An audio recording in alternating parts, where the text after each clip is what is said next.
दिन यमराज और चित्रगुप्त यमलोक में आपस में बातें कर रहे थे। चित्रगुप्त, चलो आज नीचे धरती लोक पर घूमने चलते हैं। बड़े दिन हो गए पृथ्वी लोक की सैर किए हुए। महाराज, पर इतनी गर्मी में धरती लोक पर घूमना हालत खराब हो जाएगी, लेकिन आपकी इच्छा है तो हम आपके साथ अवश्य चलेंगे। यमराज और चित्रगुप्त अपना भेष बदलकर यमलोक से धरती लोक की सैर करने आ जाते हैं और वो घूमते हुए एक भीड़ वाली जगह में पहुंच जाते हैं। महाराज, यहाँ तो बहुत भीड़ है, एक काम करते हैं, वापस चलते हैं। कोई बात नहीं चित्रगुप्त, जब आए हैं तो घूम कर चलते हैं, धीरे धीरे निकल ही जाएंगे। जैसे दोनों भीड़ के अंदर जाते हैं, बाजार की भीड़ के बीचों बीच फंस जाते हैं।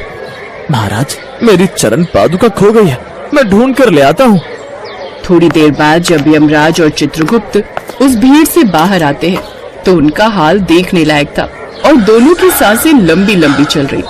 थोड़ी देर बाद यमराज, चित्रगुप्त, भीड़ देखकर तो लगता है लोगों की संख्या धरती लोक पर पहले से ज्यादा बढ़ गई है। दिन पर दिन धरती पर बोझ बढ़ता ही जा रहा है। सही कहा महाराज। इस बात से यमराज और चित्रगुप्त सोच में पड़ जाते हैं और फिर थोड़ी देर बाद ही यमराज बोलते हैं। चित्रगुप्त, हमारे दिमाग में एक विचार आया है। हम लोग हर एक घर से एक व्यक्ति के प्राण लेंगे, जिससे धरती का बोझ कम होने लगेगा।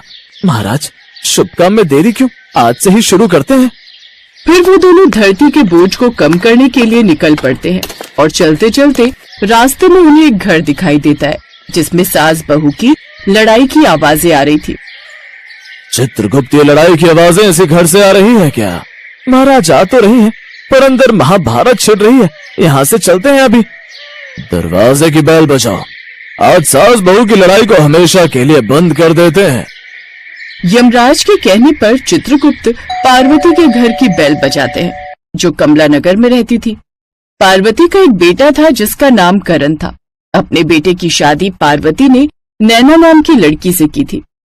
पार्वती का 7 साल का पोता भी था। पार्वती के तालमेल अपनी बहू के साथ कम बैठते थे, इसलिए उन दोनों में लड़ाई ज्यादा होती थी। थोड़ी देर बाद चित्रगुप्त फिर बेल बजा देता है। तभी अंदर से नैना बड़बड़ाते हुए आती है और दरवाजा खोलती है। पता नहीं कैसे कैसे लोग हैं, ठीक से लड़ने भी नहीं देते। क्या है, कौन है आप लोग?